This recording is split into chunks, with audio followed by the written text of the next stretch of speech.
everyone! I am Mimi and I will be your guide sa inyong DTI step-by-step registration. So, welcome! So, in this video, ipapakita ko sa inyo yung exact, updated, and walang nonsense step-by-step process ng DTI business name registration. Kung client ka namin or aspiring entrepreneur, this walkthrough will help you register properly and avoid common mistakes. So, before we proceed to the actual step-by-step registration sa DTI, ano ba yung DTI muna? Tsaka sino ba yung dapat mag-register sa DTI? Ano ba yung legal basis? And ano ba yung mga requirements na kailangan natin i-prepare bago tayo mag-proceed sa actual step-by-step? So, una sa lahat, DTI means Department of Trade and Industry. So, yung mga nagpaparegister nito is yung individuals, online sellers, and sole proprietors. So, ano ba yung pinaparegister nila dito? Yung business name po nila. So, business name registration ang ginagawa natin sa DTI. Note lang po for individuals na kung ikaw ay isang individual tulad ng professional or freelancer at gagamit ka ng business name or trade name ko, for example, Abadiria Tax and Accounting Services, kailangan mo mag-register sa DTI. Kung pangalan ko lang naman yung gagamitin mo, for example, Marinelli Abadiria CPA, no need na mag-register sa DTI. So again, mag-register ka sa DTI kapag gagamit ka ng business name or trade name. Ano ba yung legal basis? Bakit ba tayo nagpaparegister sa DTI? So, according to Act number 3883 or most commonly known as an Act to regulate the use in business transactions of names other than true names, Section 1, this law prohibits anyone from using or signing business name in any business transactions other than their true name without first registering it with the Bureau of Commerce and Industry, which is now known as DTI.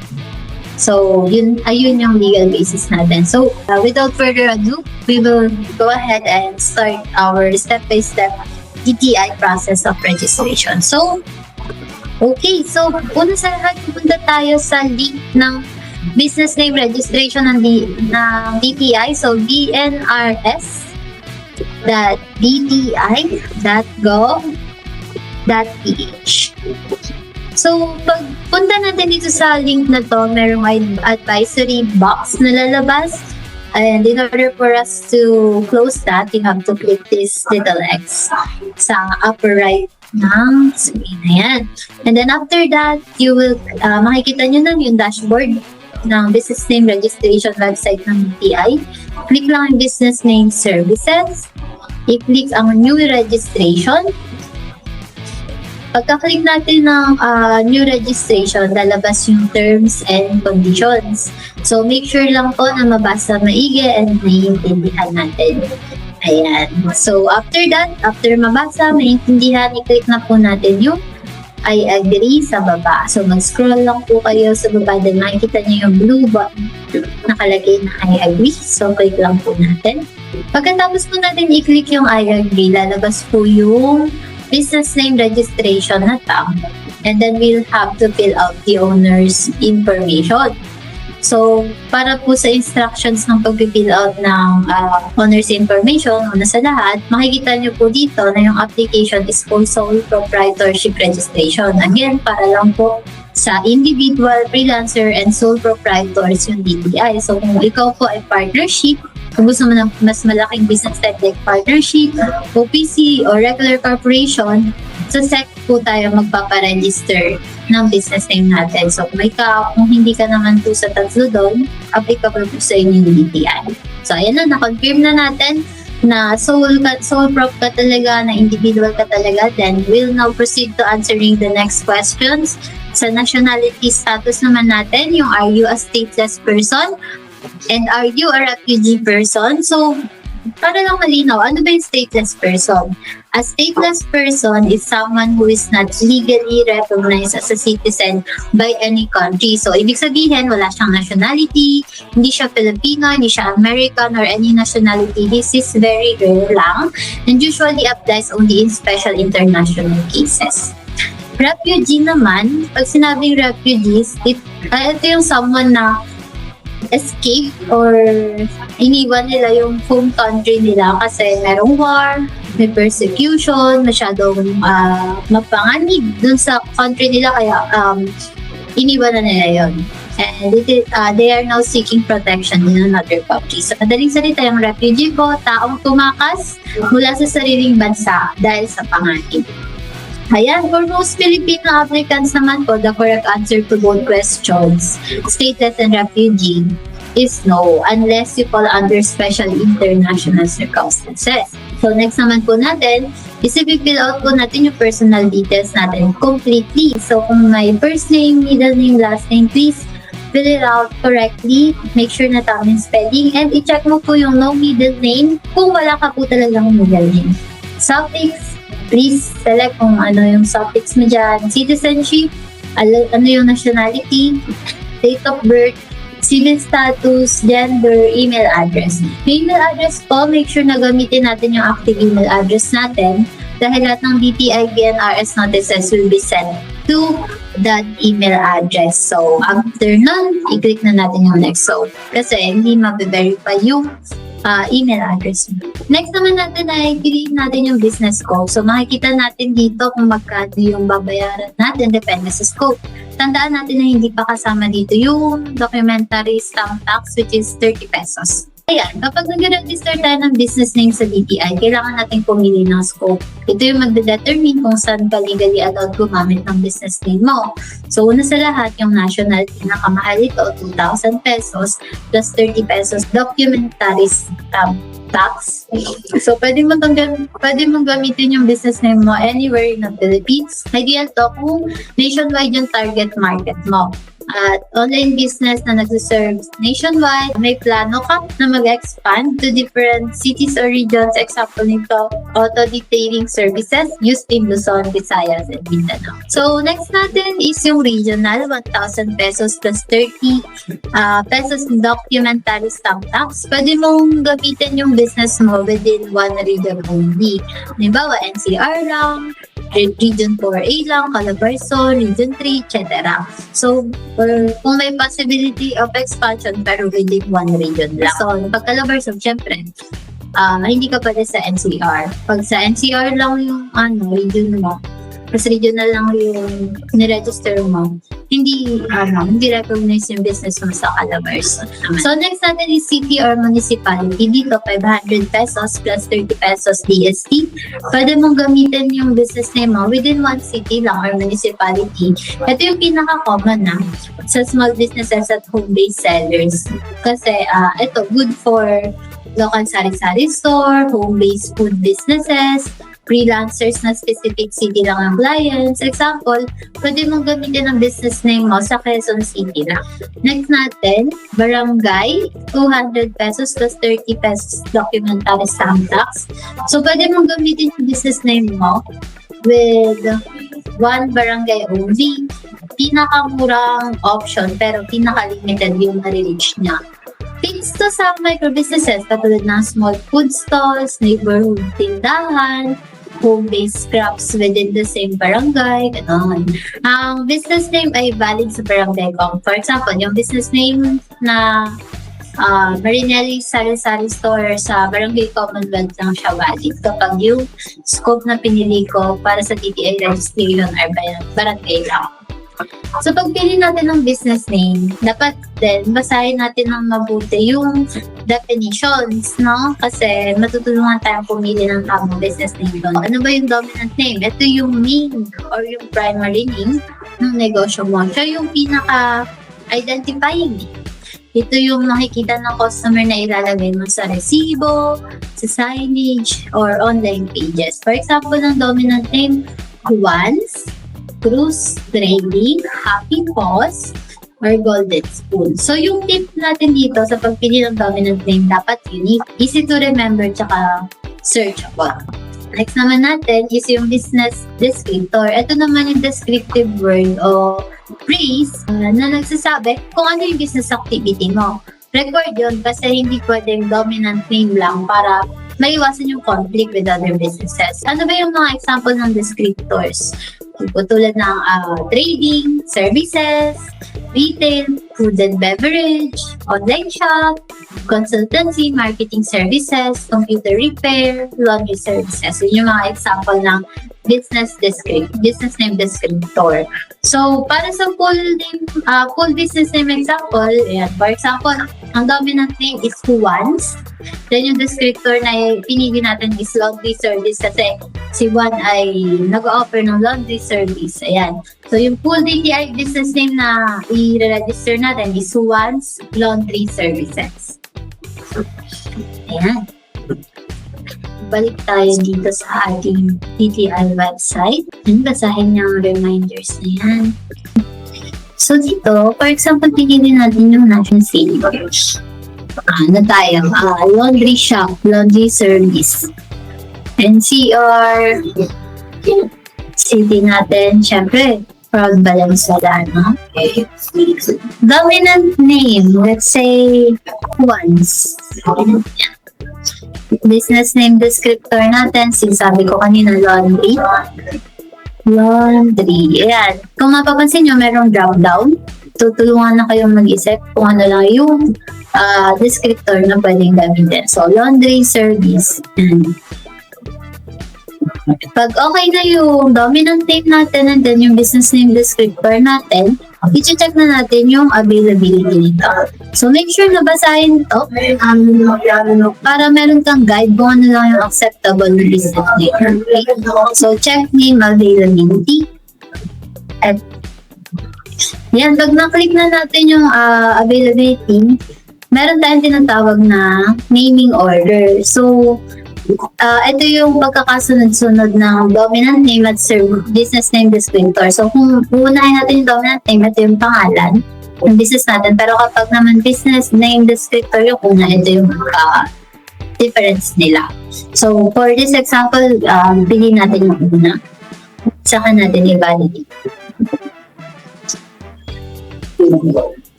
Ayan. Lumabas na yung validation result natin. So, kung mapapansin nyo, sabi dito, dapat yung business name walang special character.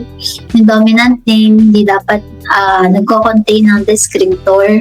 Yung business name walang offensive and offensive word or content. Business name na walang IPO word content. Business name walang reserved word content. Business name walang article content. Business name walang hindi pa registered. And business name dapat ito. So, kung mapapansin nyo dito, may isa tayong na-fail. Yung business name daw ay naka-reserve na. So, kailangan natin itong baguhin kasi hindi tayo makakapag-proceed sa susunod na step. So, hindi natin siya babaguhin. So, dyan, check natin yung name availability.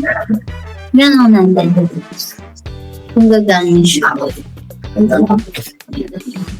Laundry shop. Yan. Check natin. Sana okay na siya. Ayan. So, kung mapapansin nyo, lahat na pasado, pwede na tayo mag-proceed sa next step. Yan, since tinik natin yung next, may nag-pop up or may lalabas na ganito, yung total na babayaran natin. Tandaan natin na hindi pa kasama dyan yung bank service fees. Kung okay ka na dyan, i-click na natin yung yes. Yan. Pagkatapos po, may lalabas na reference code. Mahalaga po ito para sa pagkuha ng DTI certificate. Kaya dapat i-take note po natin yan and then i-click na natin yung continue kapag na-take note na natin. Although, kung na-click mo agad yung continue, meron pa rin naman po dito reference code. So, i-take note mo pa rin to kasi if ever man na gustuin mo kung mamaya na lang i-continue registration, pwede pa tayong mag-resume later gamit yung reference code. Or pwede rin naman natin i-cancel na din yung transaction natin. Business address. So, ito, fill out natin to using yung actual business location mo po kung saan ka nag-ooperate. Hindi yung permanent address mo unless home base yung business mo. So, sa region, piliin mo lang yung region kung saan located yung business mo. For example, NCR. Then, yung municipality, yung barangay. Piliin natin yung barangay. Say, Linda. Something. So, take note lang din po na kapag meron pong asterisk, itong pulang to, ibig sabihin required siya na dapat may nakalagay na information. So, dito, sa house or building number, hindi wala siyang asterisk kaya okay lang kahit hindi na siya fill out. Pero, again, dapat exact business address niyo po yung ilalagay. Fill out. Yan, and then yung mobile number natin. Mahalaga din po na active and reachable yung mobile number kasi magsasend ng mga notices sa mobile number or OTP. Then, pwede din po mag-send ng OTP. Yan. Philippine Standard Industrial Classification or yung PSIC. Ito. Kung napansin nyo na automatic na siya na naglagay ng business activity natin. Pero ano po ba yung PSIC? Ito ba yung standard code na ginagamit ng government like DTI, RSEC, LGU para identify yung business activity natin. Ayan, automatic na siyang lumalabas once na type na natin yung descriptor. So, yung business activity, kung sakali man na hindi automatic na naglagay, yun po yung kung ano yung activity ng business mo. Tinutulungan ito yung DTI na makategorize yung business properly and avoid yung misclassification. Yung PSIC code naman, official description yun ng business mo based on PSIC. Usually, auto-filled na based sa business activity natin. Bakit nagmamatter itong section na ito? Kasi ito yung basehan ng DTI City Hall at BIR sa pagka-classify ng business. Kapag mali yung activity, pwedeng magkaroon ng problema sa LGU permits and BIR registration. Kaya mahalaga na tama at specific yung nakalagay dito. So, reminder lang again na use your actual business location, hindi yung actual business address. Make sure na yung mobile number is reachable kasi dito ipapadala yung confirmation ng receipts. Your business activity must reflect your real operations para ma-avoid yung issues. Lalo na kung mag-a-apply tayo sa DNBE or kapag may permit renewal or pag may BIR audit. If home base ka, gamitin mo na lang yung home address mo since yun yung operational location. Ayan. After natin fill outan yung business address natin, next naman yung personal information. Kung napapansin nyo, naka-auto na siya dito yung email address, first name. Kasi kanina na-fill outan na natin yan. Bale, ang kailangan na lang natin lagyan dito is yung owner's PIN. Kung meron man, or PLC's number. Kung napapansin nyo po ulit, wala pong asterisk dyan. Ibig sabihin kahit wala na pong, okay lang, optional lang na i-fill out siya. Ayan. So, after po niyan, yung residence address naman, if home base ka po, i-click na lang po natin kung copy my business address details. Kung hindi naman po, go ahead and fill outan nyo po manually yung inyong residence address. Iba na po ito sa business address nyo kung magkaiba po, ha? Kapag okay na po, click na po natin yung text. Ayan. So, after po natin i-click yung next, makikita po natin yung screen na to. I-check lang po natin yung information na nilagay natin sa previous page. Kung may kailangan baguhin, kung merong wrong spelling. Kapag meron pong wrong spelling, i-click lang po natin yung back. Kapag naman po ayaw na natin ituloy, cancel transaction. Excuse me po. Kapag naman proceed na po tayo, go ahead, let's proceed na po. And then, confirm and proceed.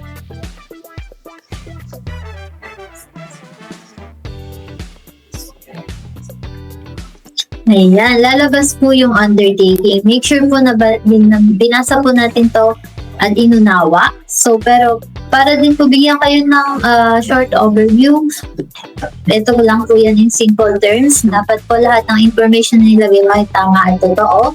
Pangako mo na i-update ang DTI mo kung may pagbabago man sa details. Kung magsisinungaling ka, pwedeng makancel ang application mo at pwede kang ma-penalize. Kung may existing na business name na kapareho, kailangan mong magpalit ng pangalan.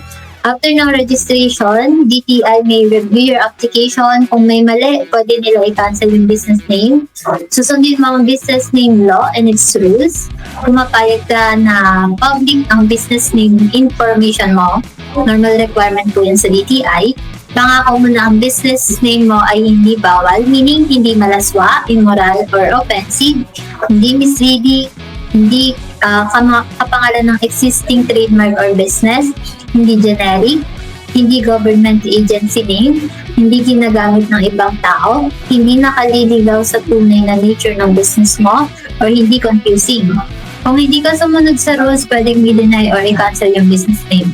Then, yun sa consent na part, syempre, by clicking proceed, nag-agree ka po na DTI will process and use your personal information para sa business name registration. Yung information mo i-share sa other government agencies following ng Data Privacy Act. Kailangan mo rin pong i-inform ng DTI if may changes sa personal information.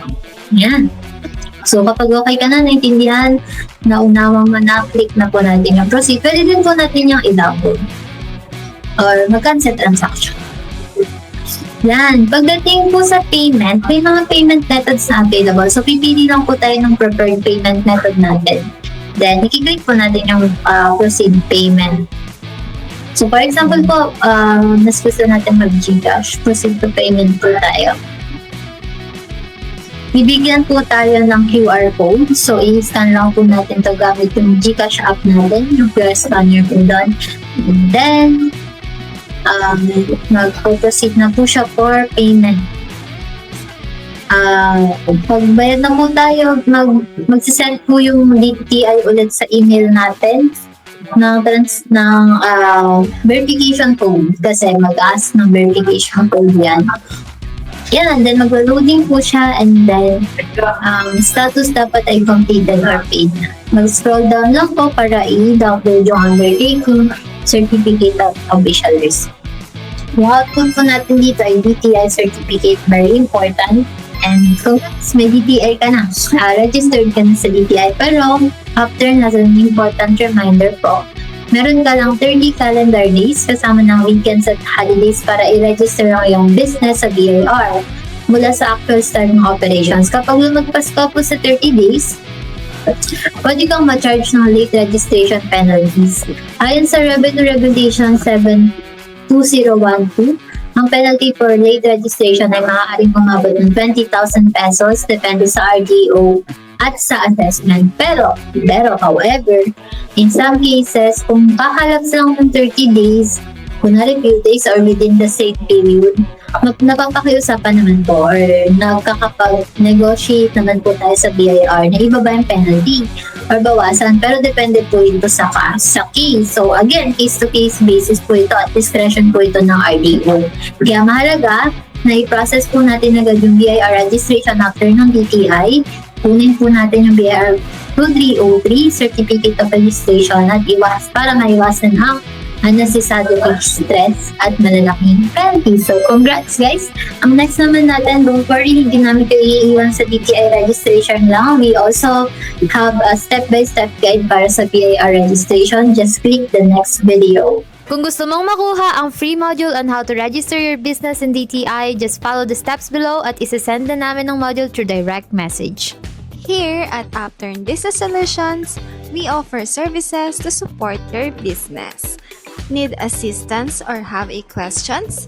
Get in touch with us today or scan our QR code to get started.